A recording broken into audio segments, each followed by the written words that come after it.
ഇന്നത്തെ വചനചിന്ത ദൈവത്തിന് ഇഷ്ടമുള്ള ആരാധന. ഈ നല്ലൊരു പ്രഭാതത്തിൽ വചനം ശ്രമിക്കുന്ന പ്രിയ ദൈവജനമേ, ദൈവം എങ്ങനെയുള്ള പാട്ടും ആരാധനയുമാണ് സ്വീകരിക്കുന്നത്? ഒരു ഭാവന ഇപ്രകാരമുണ്ട്. ഒരിക്കൽ ഒരു ദൈവദൂതൻ ഒരു മനുഷ്യനുമായി ആരാധന സമയം ദേവാലയത്തിൽ ചെന്നു. ആ ദേവാലയം മുഴുവനും വിശ്വാസത്തെ കൊണ്ട് നിറഞ്ഞിരിക്കുന്നു. ഓർഗൻ വായിക്കുന്ന ആളുടെ കൈ ചലിക്കുന്നുണ്ടെങ്കിലും ശബ്ദമൊന്നും വെളിയിൽ വരുന്നില്ല. പ്രൗഢഗംഭീരമായ കൊയർ പാട്ടുകൾ പാടുവാൻ എഴുന്നേറ്റ് നിൽക്കുന്നു. അവർ എല്ലാവരും നല്ല രീതിയിൽ പാടുന്നു എങ്കിലും ശബ്ദമൊന്നും വെളിയിൽ വരുന്നില്ല. ശുശ്രൂഷകൻ വചനം തുറന്ന് 1 മണിക്കൂർ പ്രസംഗിച്ചു. എന്നാൽ ചുണ്ടുകൾ ചലിക്കുന്നു, ശബ്ദമൊന്നും കേൾക്കുന്നില്ല. പ്രാർത്ഥിക്കുവാൻ ഒരാൾ എഴുന്നേറ്റു. അദ്ദേഹത്തിൻ്റെ കൂടെ എല്ലാവരും എഴുന്നേറ്റ് പ്രാർത്ഥിക്കുവാൻ തുടങ്ങി. എന്നാൽ ശബ്ദമൊന്നും പുറത്തു വന്നില്ല. യൗവനക്കാരനായ ഒരാൾ അതിനുശേഷം മൈക്കെടുത്ത് നല്ല ഉണർവുള്ള പാട്ടുകൾ പാടി സകലരെയും ഇളക്കി മറിച്ചു. എന്നാൽ ശബ്ദമൊന്നും വെളിയിൽ വരുന്നില്ല. ദൂതൻ്റെ കൂടെ നടന്ന മനുഷ്യനും ശബ്ദമൊന്നും കേട്ടില്ല. ഇത് തികച്ചും വിചിത്രമായൊരു കാര്യമാണ്. ഇത്രയും സമയം പ്ലാൻ ചെയ്ത് നടത്തിയ ഒരു ആരാധന ഒരു ശബ്ദവും വെളിയിൽ വരാത്തത് എന്താണ്? ഇതിൻ്റെ അർത്ഥം? ദൂതൻ പറഞ്ഞു, നീ ഒന്നും കേൾക്കുന്നില്ല. അതിൻ്റെ കാരണം കേൾക്കുവാൻ ഇതിലൊന്നുമില്ല. ദൈവം ഈ ആരാധനയെ കാണുന്നത് പോലെയാണ് നീ ഇപ്പോൾ കാണുന്നതും കേൾക്കുന്നതും. അവരുടെ ഹൃദയം അവരുടെ പാട്ടിലും പ്രസംഗത്തിലും പ്രാർത്ഥനയിലും അവർ ഇടുന്നില്ല. അതരജോൽപ്പരങ്ങൾ ദൈവം കേൾക്കുന്നില്ല. ദൈവം തൂക്കി നോക്കുന്നത് ഹൃദയങ്ങളെയാണ്. ഹൃദയമില്ലാത്ത ആരാധനയും സേവനങ്ങളും ദൈവസന്നിധിയിലെത്തുകയില്ല. ദൈവം വരുന്നത് നമ്മുടെ നാവിൽ നിന്നും വരുന്നത് കേൾക്കുവാനല്ല. ദൈവം വരുന്നത് നമ്മുടെ ഹൃദയം ശോധന ചെയ്ത് നമ്മെ സ്വീകരിക്കുവാനാണ്. ദൈവദൂതൻ ഇത് പറഞ്ഞുകൊണ്ടിരിക്കുമ്പോൾ അങ്ങ് പുറകിൽ നിന്നും ഒരു കുഞ്ഞുകുട്ടിയുടെ ശബ്ദം കേൾക്കുവാൻ തുടങ്ങി. സ്വർഗസ്ഥനായ പിതാവേ, അങ്ങൻ്റെ പ്രശ്നങ്ങളെല്ലാം അറിയുന്നുവല്ലോ, എൻ്റെ വേദന അറിയുന്നുവല്ലോ.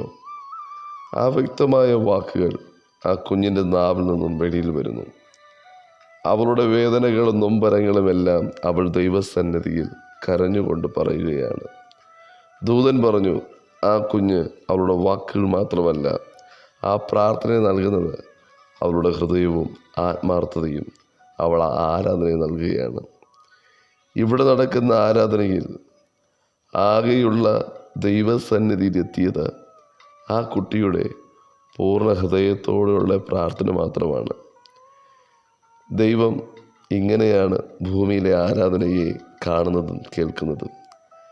നാം ചിന്തിച്ചേക്കാം, നമ്മളെക്കാളും ഈണവും ശക്തിയും കഴിവുമൊക്കെ ഉള്ളവർ ദൈവസന്നിധിയിൽ നമുക്ക് മുമ്പിലാണെന്ന്. അവരൊക്കെ പാടുമ്പോൾ നമ്മുടെ പാട്ടെവിടെയാണ്? അവർ നല്ല വാക്കുകൾ കൊണ്ട് പ്രാർത്ഥിക്കുമ്പോൾ നമ്മുടെ പ്രാർത്ഥന എവിടെയാണ്? ദൈവം ഒരിക്കലും ഹൃദയപൂർവ്വം ആരാധിക്കുന്ന ഒരു ദൈവമേ തന്നെ തള്ളിക്കളയുന്നില്ല എന്ന യാഥാർത്ഥ്യം തിരിച്ചറിയണം. ഹൃദയത്തിൽ നിന്നും പുറപ്പെടുന്ന പ്രാർത്ഥന ദൈവം ശ്രദ്ധയോടുകൂടെ കേൾക്കുന്നു. ഹൃദയത്തിൽ നിന്നും പുറത്തു വരുന്ന പ്രാർത്ഥന പതിക്കുന്നത് ദൈവഹൃദയത്തിലാണ്. പുതിയ പാട്ടും പഴയ പാട്ടുമല്ല, ഹൃദയത്തിൻ്റെ പാട്ടാണ് ആരാധനയാകുന്നത്. ബുദ്ധിയുടെ പ്രാർത്ഥനയും അറിവിൻ്റെ പ്രാർത്ഥനയുമല്ല, ഹൃദയത്തിൻ്റെ പ്രാർത്ഥനയാണ് ദൈവം കേൾക്കുന്നത്. മാനുഷിക ആംഗ്യങ്ങളും ചലനങ്ങളും അഭിനയ ആരാധനയും ദൈവം പ്രസാദിക്കുന്നില്ല. അഹങ്കാരവും നിഗളവും കയ്പും നിറഞ്ഞു നിൽക്കുന്ന പരീശൻ്റെ പ്രാർത്ഥന ദൈവം കേൾക്കുന്നില്ല. ഭക്തനായ ദാവീദിന്റെ ഹൃദയത്തെ കണ്ട ദൈവം ഹാബേലിൻ്റെ യാഗത്തിലും ദൈവം പ്രസാദിച്ചു. ഹന്നയുടെ ഹൃദയം കണ്ട്, ഹന്നയുടെ കണ്ണുനീര് കണ്ട് മറുപടി നൽകിയ ദൈവം ഹൃദയത്തെ സമർപ്പിക്കുന്ന വ്യക്തികളെയാണ് ദൈവം നോക്കുന്നത്. ദൈവം ഹൃദയത്തെ നോക്കി ആരാധനയെ പ്രസാദിക്കുന്നു. പരീക്ഷ ഹൃദയത്തോടെയുള്ള ആരാധന ദൈവം പ്രസാദിക്കുന്നില്ല. സ്വയം ന്യായീകരിച്ചിട്ടുള്ള ആരാധനയും പ്രാർത്ഥനയും ദൈവം സ്വീകരിക്കുന്നില്ല. ദൈവം ഇറങ്ങി വരുന്ന ആരാധന ഹൃദയത്തിൽ നിന്നും ആത്മാവിൽ നിന്നുമുള്ള ആരാധനയാണ്. വിശുദ്ധ ലൂക്കോസ് എഴുതിയ സുവിശേഷം 10-ാം അധ്യായം 38 മുതലുള്ള തിരുവചനം ഇപ്രകാരം വായിക്കുന്നു. പിന്നെ അവർ യാത്ര പോകുകയിൽ അവൻ ഒരു ഗ്രാമത്തിലെത്തി. മാർത്ത എന്നു പേരുള്ള ഒരു സ്ത്രീ അവനെ വീട്ടിൽ കൈക്കൊണ്ടു. അവൾക്ക് മറിയ എന്ന സഹോദരി ഉണ്ടായിരുന്നു. അവൾ കർത്താവിൻ്റെ കാൽക്കലിരുന്ന് അവൻ്റെ വചനം കേട്ടുകൊണ്ടിരുന്നു. മാർത്തയോ വളരെ ശുശ്രൂഷയാൽ കുഴങ്ങിയിട്ട് അടുക്കെ വന്നു. കർത്താവെ, എൻ്റെ സഹോദരി ശുശ്രൂഷയ്ക്ക് എന്നെ തനിച്ച് വിട്ടിരിക്കുന്നതിൽ നിനക്ക് വിചാരമില്ലയോ? എന്നെ സഹായിപ്പാൻ അവരോട് കൽപ്പിച്ചാലും എന്ന് പറഞ്ഞു.